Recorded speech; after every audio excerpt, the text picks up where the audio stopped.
Hey there, everyone. This is Anthony Avino with On Request Magazine, and welcome to the Weekly Riff. This week, we're going to cover movies, television, what I'm playing in games this week, and more. So, let's get started, shall we? Of course, we'll start with our comic book adaptation news.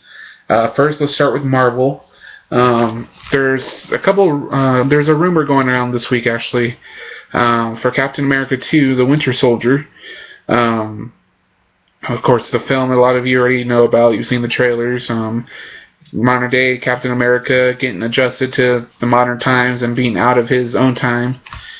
This is post-Avengers, of course, and he is dealing with espionage and an America where secrets have taken over, and it's a lot different from the America he knows and loves.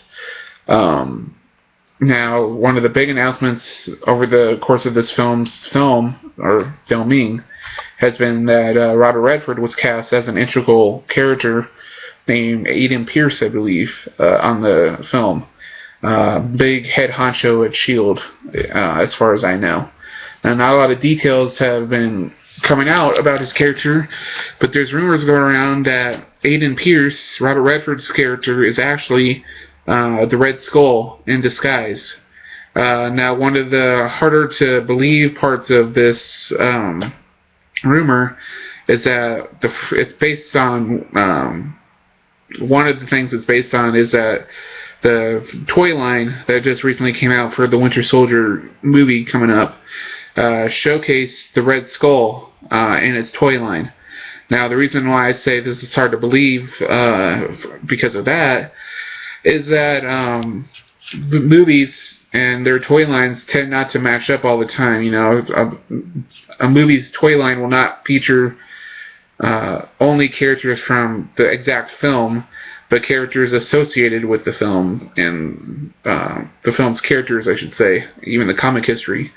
You know, a lot of people thought that Iron Man was going to meet up with the Guardians of the Galaxy because one of his toys showed him wearing a deep space suit, an iron suit. So, obviously, if you have seen the movie already, you know that's not true.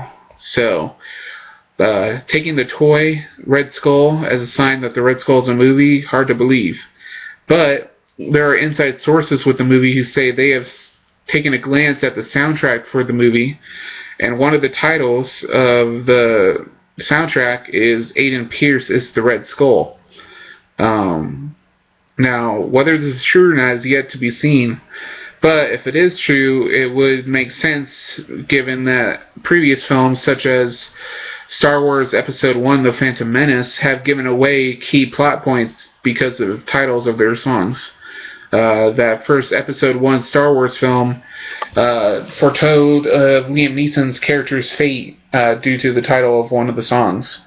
So, this would not be uncommon, and it's yet to be seen, but not only would it make sense, because the Red Skull's been out of action since the first Captain America, and I don't think he died. He was transported somewhere. But the Red Skull's an integral villain in the Marvel Universe, so hopefully this will prove true, and it would be a little addition to the growing universe. Speaking of the growing universe, tonight, when you see this video, it goes up today, tonight will be the premiere of the Guardians of the Galaxy trailer. Already there's been a 15-second little preview clip of the trailer. This film follows ragtag group of 5 individuals from across the galaxy who band together to fight, evil and stuff. It's led by Star-Lord, and then there's Gamora, who I believe is like a daughter or something of Thanos, that guy at the end of the Avengers movie, who's a very bad guy. Who else? Groot, who's being voiced by Vin Diesel, who's just pretty much a walking tree, and he's got like 3 words he says the entire film. There's Rocket Raccoon, which is probably the biggest talk of the film, is the gun-toting smoking, alcohol drinking, and foul-mouthed little raccoon that flies around shooting people. And I believe he's voiced by Bradley Cooper. And then there's Jax the Destroyer, who's probably going to be the most badass. And I believe he's going to be played by a former WWE wrestler or something. I'm not sure. But the movie looks action-packed. There's going to be a lot of other nods to other characters in the Marvel Universe that are more galactic, like I believe the Nova Corps. And if you read comics, you'll know who I'm talking about. The Nova Corps, which is another kind of police force in the galaxy. I kind of compare them, I believe, to kind of like the Green Lantern Corps of DC, but not exactly.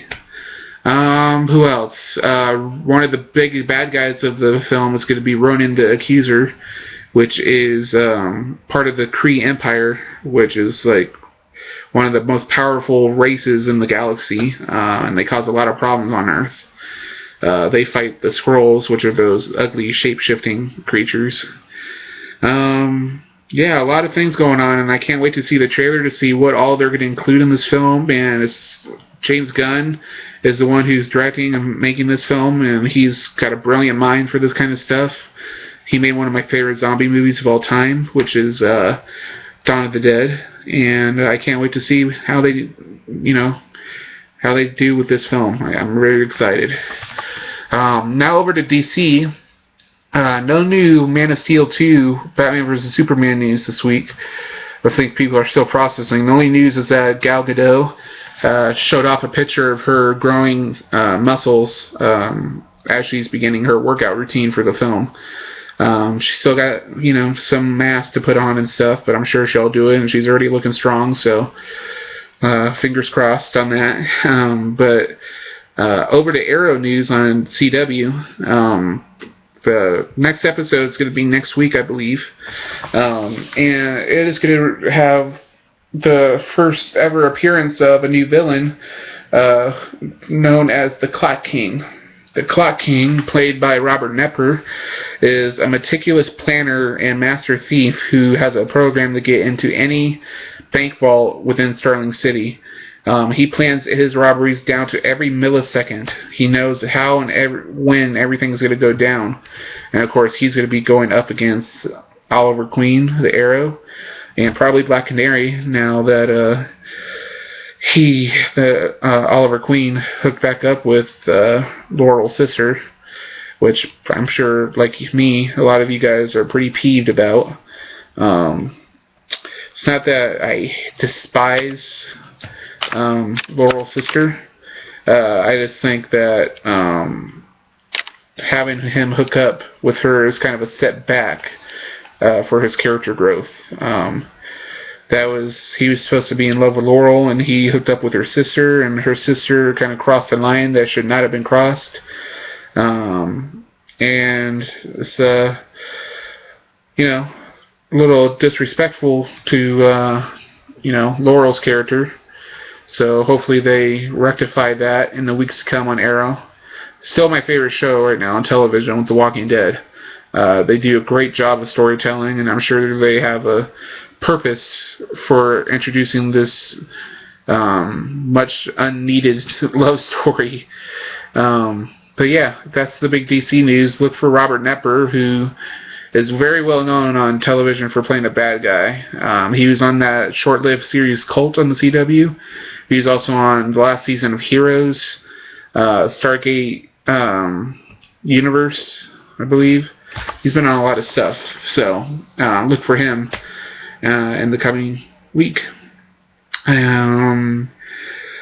Film news. James Cameron recently did an interview with a magazine, not our magazine, but a magazine, talking about the Avatar sequels.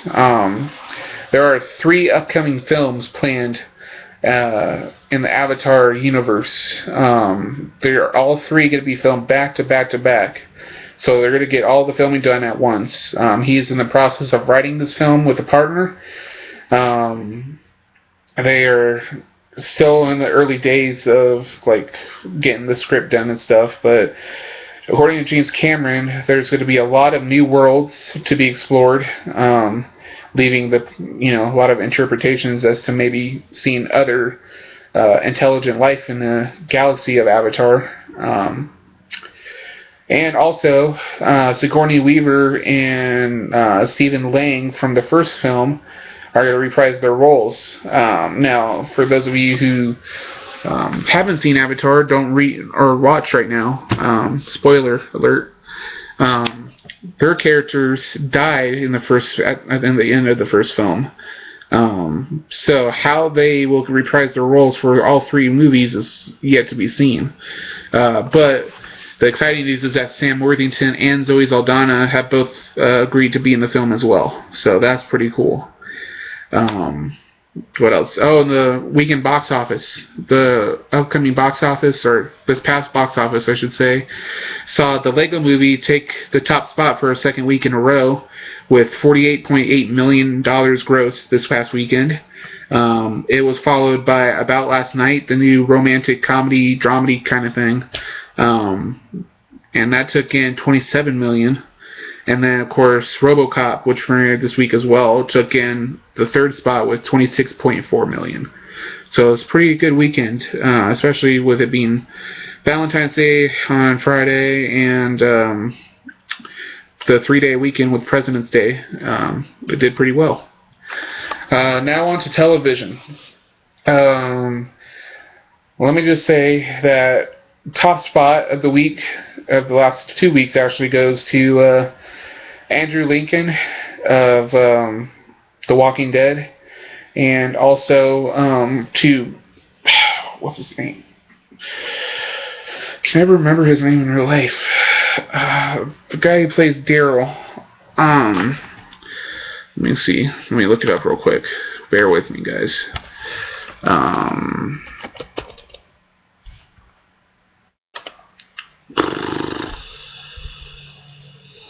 Norman Reedus. There you go. Norman Reedus and Rick Grimes himself, Andrew Lincoln, are the top performers of the last couple weeks. They did fantastic jobs on The Walking Dead. You really saw how devastated both men were after the attack on the prison. Both watching the beloved character, spoiler alert, beloved character Herschel get killed by the governor, and having to fight for their lives while both the governor and his forces and zombies attack the prison. Unfortunately, they had to abandon the prison. Rick believes, and his son Carl believe that that Rick's daughter, baby girl, Judith, I believe her name is Judith, is dead. They found her bloody stroller in the ruins of the prison, and then they fled. But thankfully, she was rescued by more members of the group. Daryl, meanwhile, is torn. You can see that he wants to go back to his uncaring ways so that he doesn't have to feel the pain and the loss. But he's caring for Herschel's youngest daughter, trying to keep her alive, and she's just a wreck. So he has to kind of struggle not to go back to that uncaring man that he started out as at the beginning of the series. So those are the top performances. The Walking Dead has been phenomenal, just kind of showcasing how all the survivors have been split up, and how they've been affected by the attack on the prison, and how they'll get back to each other is yet to be seen. Very tragic. Also on Teen Wolf, another great couple weeks by Stiles, who's played by Dylan O'Brien, and of course Holland Roden as Lydia. Just wow. The turn of events for Stiles has been unseen, and just great performance on his part. Spoiler alert. Demonic entity from Japanese culture has entered and possessed Stiles, using him to do some bad stuff in the town. And no one else knows this yet. Some people are starting to figure out things, but everyone else thought that Styles was succumbing to a mental illness that his mother had and died of years before. But there's also this demonic presence inside of him. So it's pretty creepy and sad. And somehow Lydia is connected to Styles. She, of course, now that we know she's some sort of banshee, whatever that means. She can hear things that no one else can, and she can do that sonic scream and everything. But she hears things a lot that are related to Styles and his current predicament, whereas she doesn't hear anyone else's predicament. So, and you can see that she's struggling with that. And at this point, you want them to get together, but with the way Styles is going, it'll be hard to see if he survives. Being Human on Sci-Fi, having another great season. Just the tragedy of these characters who are together mixed with the comedy and the horror elements of the show is just phenomenal. Vampire Aiden is going through another tough year as he's trying to, remain good and human as possible. Yet his love is kind of dwindling as he tries to be honest with his girlfriend Kat, but unfortunately she is unreceptive to who he really is. Meanwhile, his long-thought dead wife is alive and a vampire in modern day.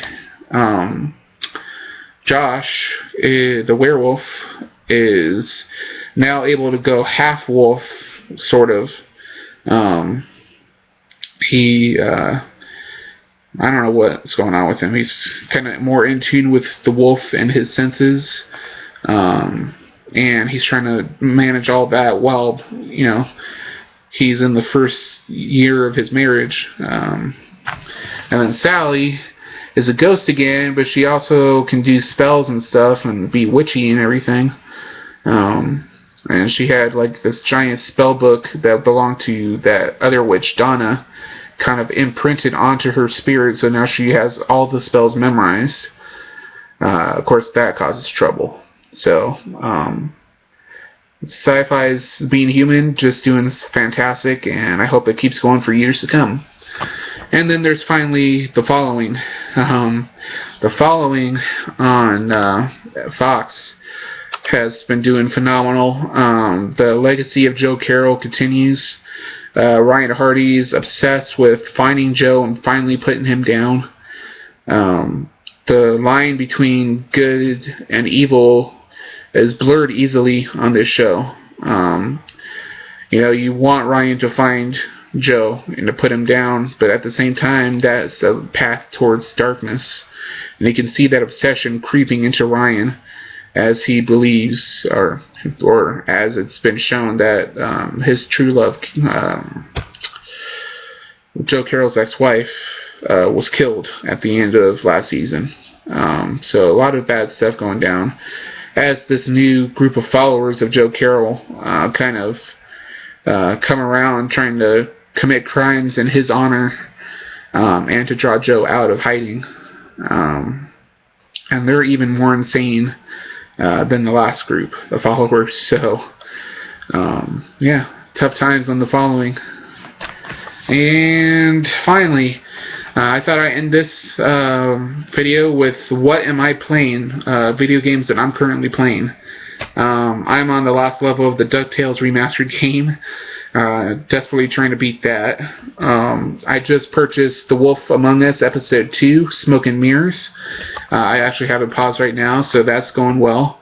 I'm also going to be playing Alan Wake's American Nightmare, which is kind of an Xbox arcade sequel thing to the much-loved and cult classic Alan Wake video game. It is a mix of horror and thriller and mystery, and it's a lot of fun. And then, of course, the classic game that I'm playing right now, a game from years ago that I still love to this day, is Fallout 3. That game is doing very well. I love the narrative of that, the characters, the music that you get to listen to while you're playing is phenomenal. So that's what I'm playing. And that's going to wrap it up for me and On Request Magazine. Question of the day. What show is captivating you right now? What show would you like to see us cover? Anything, really. Just leave those comments down below. Please like this video, comment, share, and favorite it. And please subscribe to the channel if you haven't yet. In the description below, you'll be able to find links to the magazine, our old or other YouTube channel, the Rock on Request channel, which has a lot of interviews and previews and stuff from interviews we did with artists and celebrities. There's also a link down to the podcast, the On Request Magazine podcast on Podomatic and iTunes. You can check that out. We have, free downloads of songs every week and interviews and all that you can listen to, so check that out. And of course, you can check out my personal channel, which is youtube.com/gunslingerpimp, or just search my name, Anthony Avina. You'll find vlogs, gaming videos, my readings of some of my books, and a podcast of my own. Alright guys, well, I'm going to get going. This is Anthony Avina with On Request Magazine, and I will talk to you guys later. Alright, see you next week. This is the Week in Review Weekly Riff. Goodbye guys.